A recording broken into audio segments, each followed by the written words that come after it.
Shalom everyone, and welcome back to another video here in the Pilgrim channel. My name is Elizabeth Denicia, and today we will continue with chapters 10 and 11 of Bereshit, or also known as Genesis. And the title for today's study is Babel, a Hegemony Rooted to this World. And well, as we remember last week, we learned about the covenant that the Eternal, had made with Noah and his descendants, along with all of the beasts of the earth that came out of the ark after the flood. Elohim said that he would never destroy the earth or cut off, or in other words, bring death by the waters of the flood. However, this doesn't mean or indicate that the Eternal was saying that there was never going to be a judgment brought onto this world as a consequence of disobedience. On the contrary, we see that and we know that a judgment through fire is pending, and all of those who will be consumed by it are those who are children of disobedience, as we see it in 2 Peter chapter 3 verses 4 to 7. And well, we see that in every covenant that the Eternal makes with humanity, there is always a condition. I know that in the religious systems, they always teach us that a covenant or the promises of the Eternal are unconditional because he has unconditional love. This we see that is actually not true.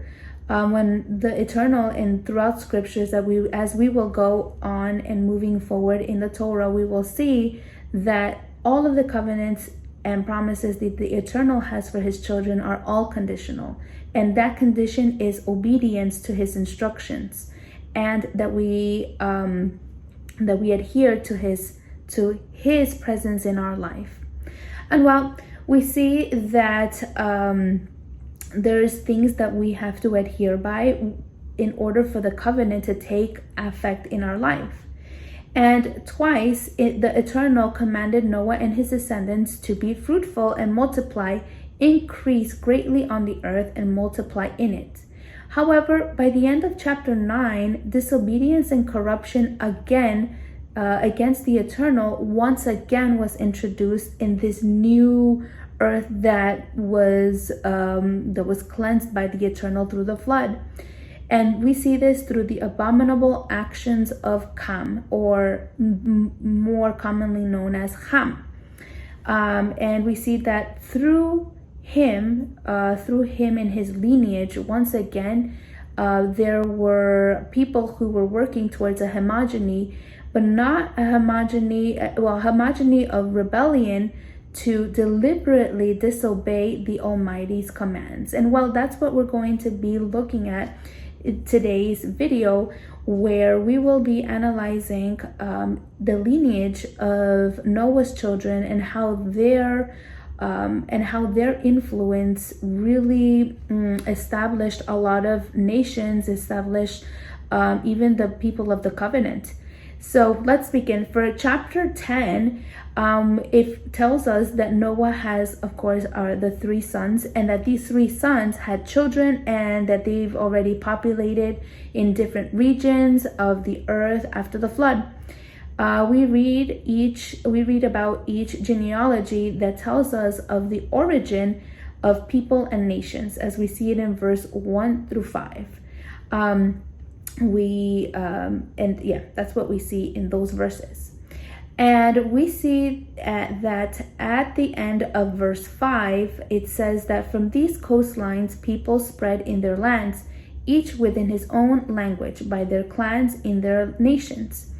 And although the confusion of languages did not occur yet, Moshe, or Moses, who is the author of Bereshit, gave us a clue, or anticipated that each land and people were going to have their own language eventually.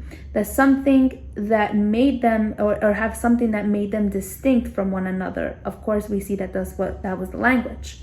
So this process of populating the land and distributing the land as well covered a long period of time after the flood. Ham, as we know last week, was cursed by his father. Noah and destined him to be his brother's servants. And we see from last week that he possessed a spirit of rebellion and also installed that same characteristic in his lineage from one generation to another. And during this process, we also will see how because of that, the formation of the nations were started in these times. And well, if we see in verse 6 to 14, we will read this in text because it really reveals how the descendants of Ham, a person who was cursed, who was cursed by his father because of his immorality, how those characteristics really had a big influence on his own children, and how that because of that teaching, because of that influence, his children went on and became stumbling blocks to humanity versus being channels of justice, as the scriptures say.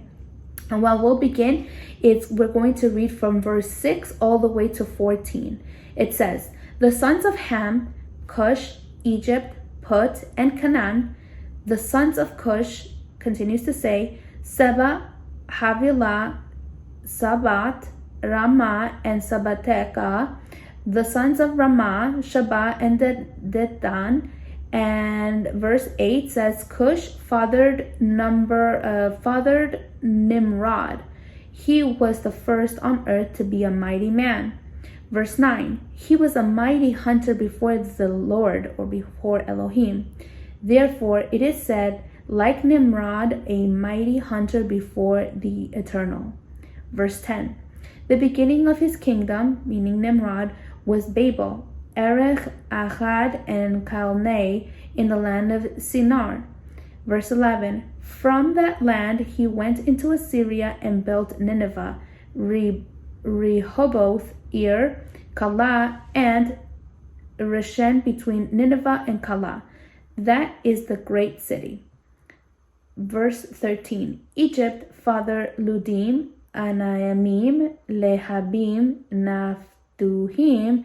Verse 14, Pathrusim, Kalusim, from whom the Philistines came, and Kaptorim. So we see that the Eternal made sure that we understood where and who came from what lineage, since we know that there are two lineages that we learned in Bereshit. One seed or one lineage that was the obedient one, and the other that was the disobedient one. And thus we see that these two lineages will continue to move forward throughout the entire history, throughout the story of Israel, even to the days of today. And we continue to see these differences among the Eternal's children and the adversary's children, the children of the devil, as scriptures say. And this is really crucial to understand, since the Almighty was about to choose a nation to uphold his name, one through which his sons, the Ben Elohim, Yeshua HaMashiach, would come and bring salvation through the reconciliation back to the Eternal. But we see that in Cam's descendants in the future would come Israel's biggest enemies, an obstacle in their pilgrimage and a source of much affliction. From Cam's lineage, we see nations who were governed by men characterized by their arrogance, their pride, rebellion, and their wanting or desire to overpower people and control people. For example, we see here that we have Egypt, the Canaanites, the Philistines, and of course Nimrod. But in verse 8 to 9, it is interesting how it specifically describes Nimrod's condition before the Eternal. It says here that he was the first on earth to be a mighty man. It continues to say he was a mighty hunter before the Eternal. Therefore, it is said, like Nimrod, a mighty hunter before Elohim. In other words, he was viewed by the men of the time as a Gibor, which is referenced in Strong's as 1394, as as powerful. By implication, a warrior, a tyrant, a champion, a chief, a giant man, a mighty man, a strong man, and a valiant man.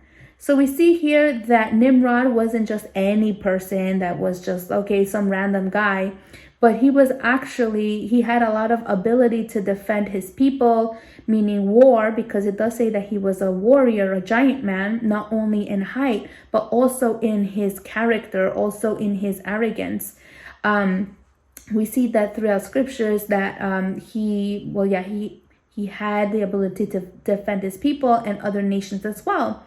And we see that in verse 9, it states that he was a giant hunter, which in the ancient world, as we may remember, or I remember in history, hunting was a common practice and useful not only for providing food that they derived from the meat that they hunted, but also, like, for example, other goods, for example, skins, like clothing, materials for tools from the bones and the horns and the hooves that they were able to retrieve.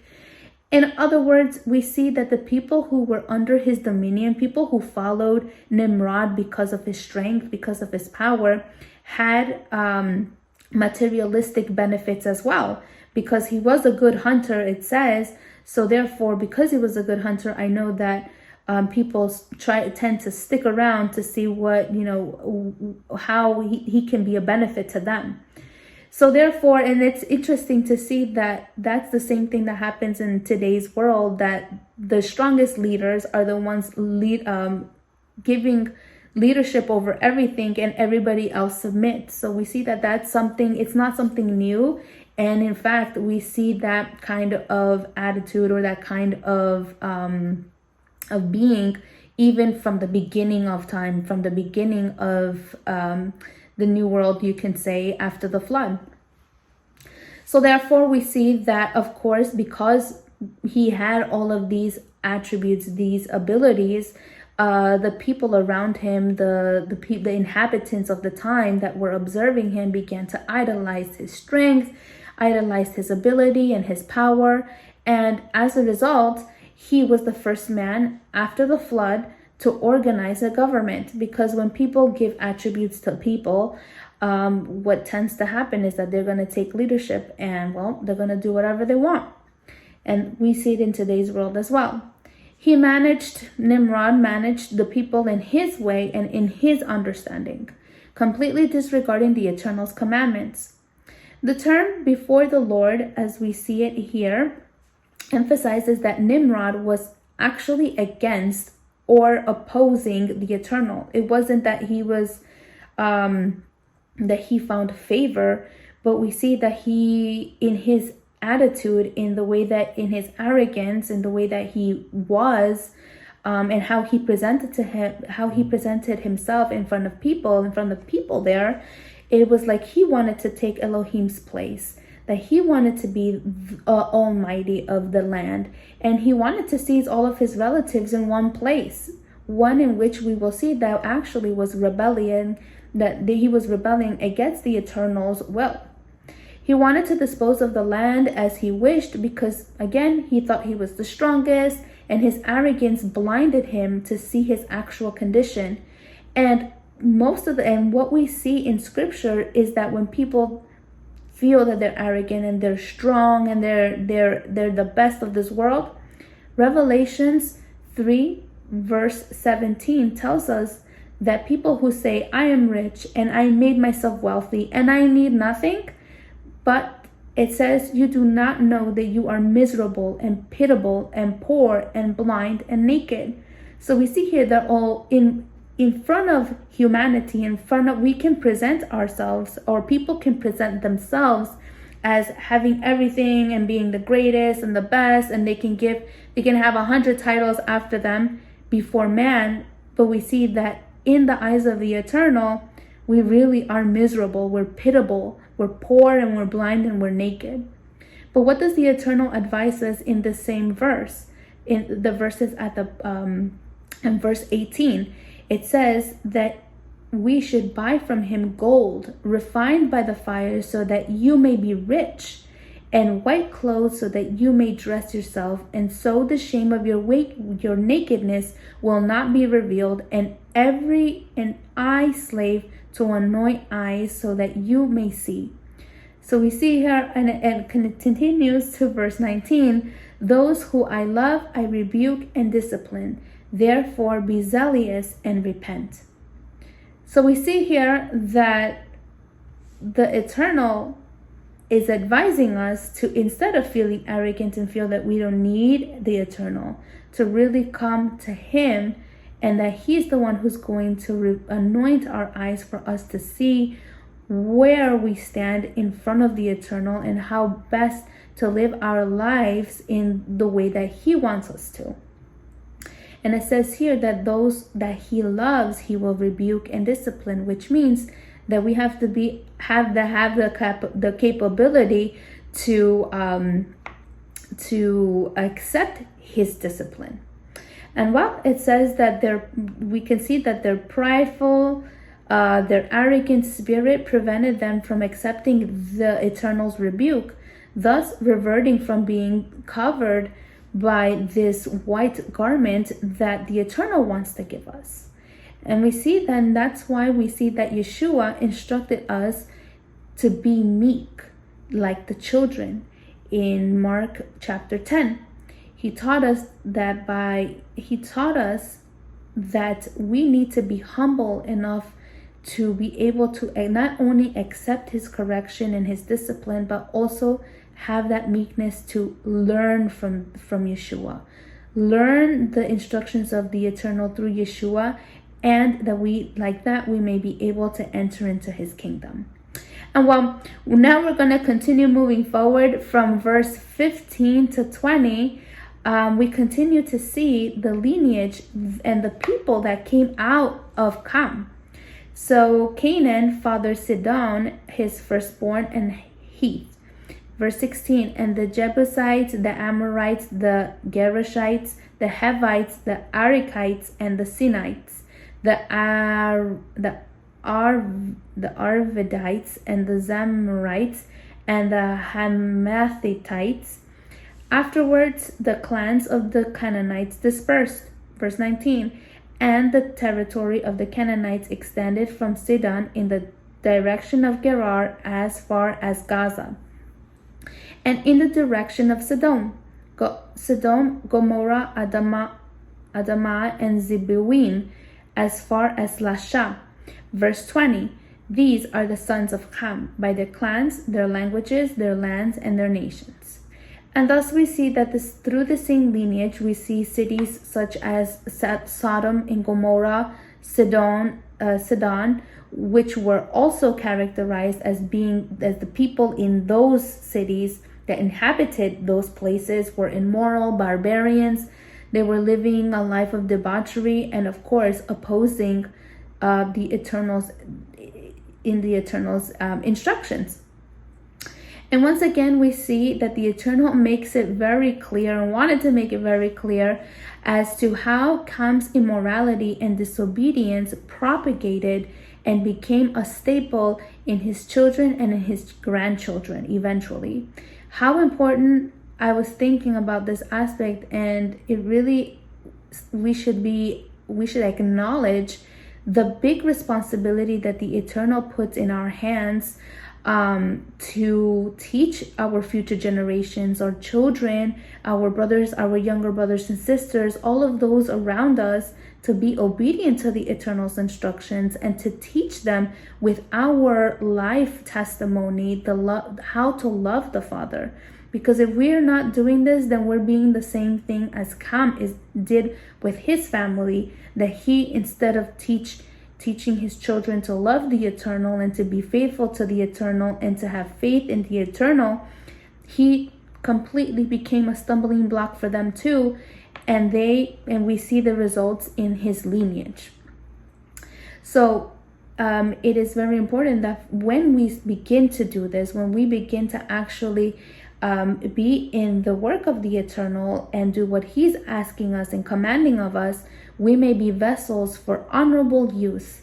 It says in 2 Timothy chapter 2 verse 20, and it continues to say, to say vessels of honorable use, set apart as holy, useful to the master of the house, ready for every good work, rather than being stumbling blocks for ourselves and for others, which is something that I really reflected in this study. And while we continue to see from verse 21 all the way to 31, we see now the description of Shem's descendants. Not only does it tell us that he was the father of all of the children of Eber. Eber was his great-grandson, as we will see in the text. The text actually emphasizes Eber because Abraham and his seed, of course, Elohim's covenant people, not only descended from Eber, but from him were called Hebrews. As we see it here in Genesis 14, verse 13, where Abraham is called a Hebrew. So Shem's lineage demonstrates to have a characteristics of righteousness and obedience to the Eternal's instructions. Among a great apostasy of the time, many within this family of Shem, maintained their loyalty to the Eternal. And as the Eternal planned for the redemption of humanity continues, we will soon be introduced to the people of the covenant through Abraham. And of course, we know that the plan of salvation had started from the beginning with Chava and Adam, and through the lineage of obedience. Once again, we have two lineages, we have two seeds, one that is obedient and submissive to the Father's will, and the other that is completely disobedient and rebellious against his commandments. And thus we see the same thing manifest in this story. And well, we see that in verse 32, it says that these clans of the sons of Noah, according to their genealogies in their nations, and from these nations spread abroad on the earth after the flood. So the chapter ends in chapter 10 because it mainly focuses on genealogies and who came from what son of Noah. It describes at the end that once again the earth was being populated and humanity was multiplying and being fruitful. However, in chapter 11, we will see how this commandment of being dispersed, of being in your own region where the Eternal assigned, was ignored. And while with this, we will continue with chapter 11. And I will read from verses 1 all the way to verse 9. And it says, "Now the whole world had one language and the same words. And as people migrated from the east, they found a plain in the land of Shinar and settled there. And they said to one another, 'Come, let us make bricks and burn them thoroughly.' And they had bricks for stones and bitumen for mortar. Then they said, 'Come, let us build ourselves a city and a tower with its top in the heavens, and let us make names for ourselves, lest we be dispersed over the face of the whole earth.'" Verse 5. And the Eternal came down to see the city and the tower, which the children of man had built. Verse 6. And the Eternal said, "Behold, they are one people, and they have all one language. And this is only the beginning of what they will do, and nothing that they will propose to do will now be impossible for them."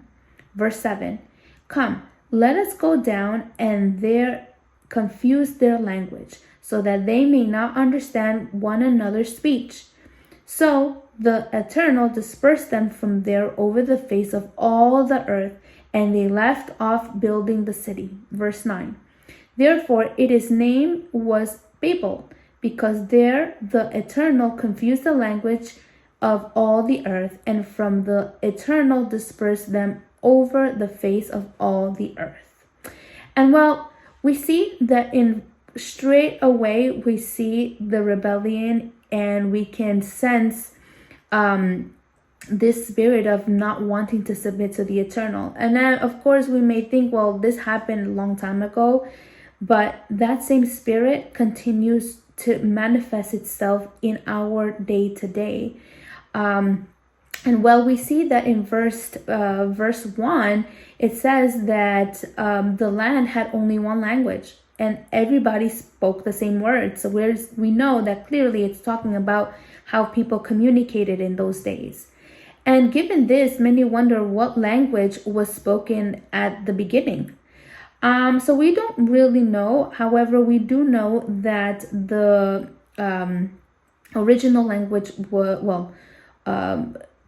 what we know in scriptures, we know that the original language was Hebrew, but modern languages suggest that they had an ancient origin in common as well. So it would be difficult to really trace back to what was the first language. I mean, like the really beginning of what was spoken, or which was the language that was spoken in the time of Babel, which although we do see that it could possibly be Hebrew, not the Hebrew that we know today, of course, because some characteristics of language is that they are modified in terms of their writing and pronunciation over time. So some words or letters fall into disuse, and we see how it just it shifts and it changes over time. So perhaps the Hebrew that we know now is the more modern version versus the Hebrew that maybe existed in the first years of creation. But what we do know is that scripture tells us that there at the beginning there was only one language. So we can be assured of that. And then verse 2, we see that after man had multiplied, scriptures also tells us that they settled in the east. They migrated, they say, on a plain in the land of Shinar. This plain was located between Tigris and the Euphrates rivers in Mesopotamia, and it was here where Nimrod, the first governor of this land, built great cities, as we already saw it in Genesis.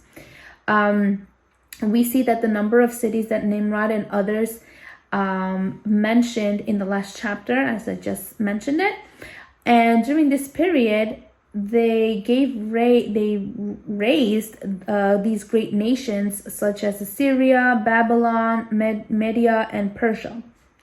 So now in verse 3, as it says here, that these people said, "Let us come together to make bricks and burn them thoroughly." And they had bricks for stone and bitumen for mortar. So this is a very interesting aspect, because I said, well, why was this mentioned in the first place? But this technique, as I was researching it, really helped them. They were coming up with techniques that helped them no longer use rocks created simply to create simple infrastructures, to create things that were necessary, but rather they made fire-sown bricks and the asphalt to help them secure fixed structures as the mixtures that we see in today's day and age. And it was interesting because I researched about asphalt, and it's interesting because it is resistant to liquid. So it's no coincidence that the judgment that came upon the earth was about water destroying the entire world. And it's no coincidence that they created asphalt as a substance that has high viscosity, which means that it's not easily shaped when it's exposed to water. So they were building this tower, or they were building this structure as them saying, "You will never destroy us again," as an act of rebellion. So we see that there's a lot of things that we can do in our lives that we are probably doing, and we don't even know if it's something. Well, we know if it's against the eternal, but in the actions of what they were doing, even building and creating things to deliberately go against the eternal, was that rebellion that existed in Satan too. And well, we observe that these men did not want to use the stones that the eternal had provided for building structures, but they invented their own materials out of, again, rebellion against the Father. Scriptures say, and it's interesting because in Deuteronomy 27, verses 4-7, the patriarchs, when making a sacrificial altar, whether in gratitude, as we see that Abraham did, we saw that Noah did, we saw that Adam and Eve did, or in that time, we see that they used these rocks. And it was interesting because the commandment for building those those animal sacrifice altars was that the stones that they would use should not be man-made nor shaped by the hands of man. They had to be pure, uncut, and come in its natural state, the way that the Eternal shipped it. So we see here again that it's this rebellion that existed in them. And now if we see in verse 4, it says that they said, "Now come, let us build ourselves a city." And they were talking to each other in this language and communicating this. It says, "In the tower with its top in the heavens, and let us make a name for ourselves, lest we disperse over the face of the whole earth." So once again, we see this speech of arrogance due to this greatness that came to manifest due to this union of men. So we see that it was Nimrod, but I'm pretty sure there were other men there that were coming together and really thinking this through and saying, okay, we want to make this structure because we want to make it all the way up to the heavens, right? So we see that pride took over them, turning them into arrogant people who believed they did not need to depend on the Eternal, and therefore decided that it was best not to separate. They say, okay, we're going to build this, we're going to do it our way, we're going to do whatever we want, when we don't care what the Eternal says. But to continue unity, to maintain their strength, and by people commonly say, well, if we stick together, we're more stronger together. And that's what they thought as well. But they weren't coming together to be in obedience to the Eternal. They were coming together to be in rebellion against the Eternal. Something very similar that we saw in this when we saw about the fallen angels, about how Satan gathered all of these angels to try to go against the Eternal. So we see how all of these things continue to play out in humanity as well.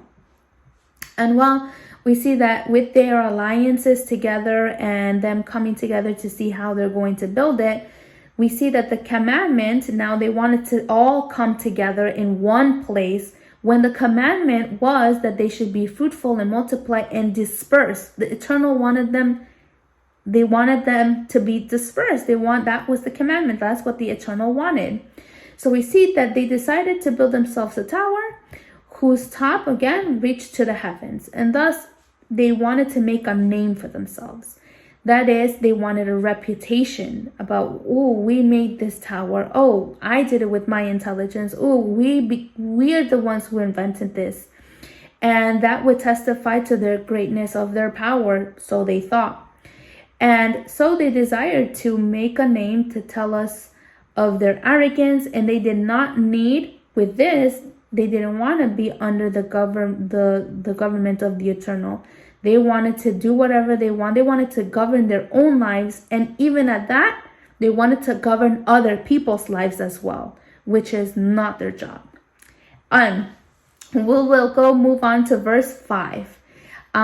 We saw that in verse 5, we saw that the Eternal then, the Eternal comes down to the city. In other words, he is observing what the work they're doing and what they're trying to think in their mind, and they're pondering.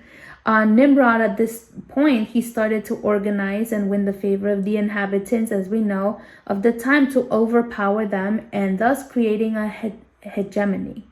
So here we see the origin of the world order.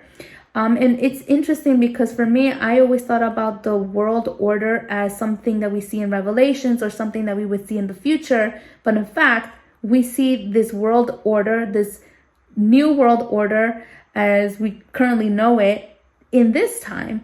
and how this government, this one person, wanted to dominate over its subjects and exert power over humanity in that time. And it's the same thing that is happening today. So we see how it's so true that King Solomon said there is really nothing new under the sun, because everything that we think that we're doing different, we're actually repeating everything that happened in the past. Whether we're repeating the disobedience or we're repeating the testimonies of obedience. And although we see here that with his capabilities, with Nimrod's capabilities, he managed to conquer the habitants and built a tower as well. He was in that process. His government imposed his religion, doctrines, which we see that the religions that happened after this tower was stopped. We see that they attributed their religions to be Nimrod, who was the founder. So from this time to our current times, we see that again, men's desire have not changed, or at least the desires of the disobedient, right? Wanting to control over the whole world through the power and pride, it's noticeable. All of the systems that exist today, and this is one of many ways that this new world order is happening, and how this hegemony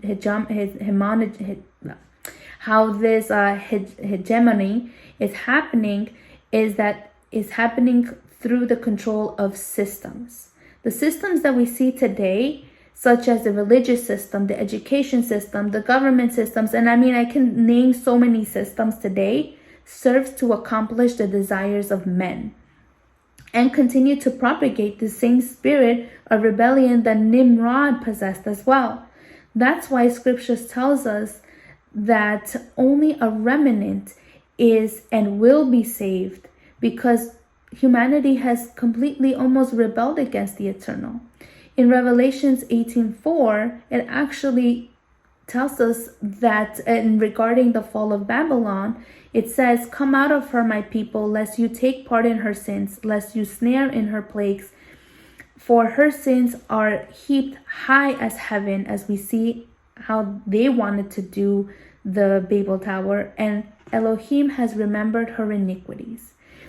As believers, it is important to strive to detach completely from these systems of the world and really become part of the remnant that will be saved through the obedience of the Eternal's instructions and having the faith of Yeshua. If we do not completely separate our lives from this systematic world, that is this system is deliberately facing or is becoming an opponent before the Eternal, we will also partake of the Eternal's wrath, because we know that all of these things that are happening, and everyone and every transgression of the Eternal's instructions will lead to death, because the infraction of the Torah, the instructions of the Eternal, is sin, and the consequence of sin, or the pay of sin, is death. And what we see here in verse 6, that Elohim knew that if he did not intervene in this apostasy that was going on, humanity would have been destroyed completely, since their objective was to rule over the world, making himself as Elohim, which also we saw in the desire of Satan, but he failed. So we see that their sole purpose would have been evil continuously, as we saw before the flood happened. And we see how the Eternal's mercy was shown by him intervening in this purpose that these people had, to save us from ourselves through his plan of redemption. And what we see from verse 7 to 8, that the Eternal knew that these men were determined to really finish this work, so he decided to put an end to their unity, an end to their confidence, to everything they thought, and for this he confuses their languages. In general, Elohim confused their languages. That is, when he confused it, obviously they weren't able to speak to one another, they weren't able to pass information along to one another, And all of a sudden they could no longer agree to what they had to do, and thus they saw that their union was already impossible. They decided to separate, and that's how the Eternal dispersed them. By confusing their languages, Elohim put an end to that rebellion, and man was forced to separate and populate different parts of the earth, once again fulfilling the Eternal's will. We see that the confusion was so bad that this tower, or this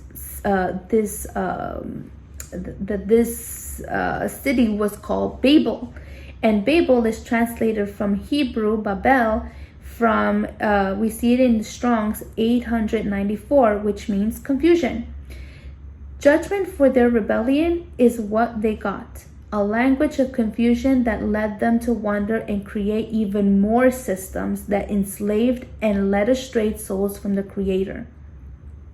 Although the Eternal confused man through languages, the message of salvation, and that's something really incredible that I learned from this portion, is that even though the languages were confusing, the message did not get lost. And that's amazing, because the message of the kingdom, the message of Teshuvah, the message of salvation in its totality did not lose, was not forgotten, was not only for the people who spoke Hebrew at that time or who spoke a certain language, but it was really for the entire world. And where do we see this?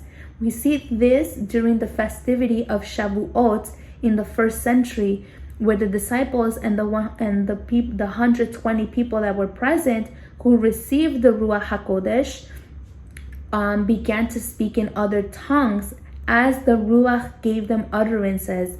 It says in Acts 2. This has nothing to do with what people in the religious system teaches that about tongues, that they just make it up and they're like, like a language that absolutely nobody understands. But instead, this is like a language that actually these people invented, just like the people in this Babel incident were also creating their own material so they won't use the Eternals. The same thing is happening here, that people just make up these these languages, but in reality, Elohim allowed the disciples and the 120 to be able to speak in other native languages, real languages, such as we see in Acts chapter 2, verses 8 to 9. It says that many people came to Jerusalem for Pesach. They came for the festivities that they had to come to Jerusalem, and not everybody lived in Jerusalem. They lived in different parts. So we see that all of these people were able to understand the message of the kingdom, the message of salvation, of Teshuvah, in order for them to also have the opportunity of this salvation. So this is just wonderful. And we see how the Eternal thinks about everything. And really, we have no excuse now. Now it's our job to come back to the Eternal in His will, in His original way, for us not to fall into this hegemony of becoming part of the system, of becoming overcome and overpowered by these governments, and I'm not saying with that we have to be rebellious or anything, or we don't have to listen to the rules of like traffic or the laws, because even that we have to adhere by that. But when it comes to education, when it comes to religion, when it comes to things that the Eternal says no, then it means no. And well, verses 10 all the way to 26, we see again the lineage of Shem, and this was for the purpose of introducing Avraham. We see that Terah, who is Avraham's father, was introduced, and from verses 27 to 32, it briefly tells us about Avraham's background, about his father, about the pilgrimage that they were having towards the land of Ur of the Chaldeans to go into the land of Canaan. However, the text says that they didn't make it there, that they actually settled in Haran, and there is where Abraham's father passed away, and that's where and he didn't make it to Canaan. So next week we're going to look up, we are going to learn about the covenant, and how is it that the Father, the Eternal Father's continues, this plan of salvation continues to move forward with this seed, with this remnant that does want to obey, that does want to adhere to the Eternal's instructions, because we know that there is life behind them. And like that, we will not fall into be overcome by the systems of this world, but the Eternal, through his fidelity, through his power, he will make us more than overcomers.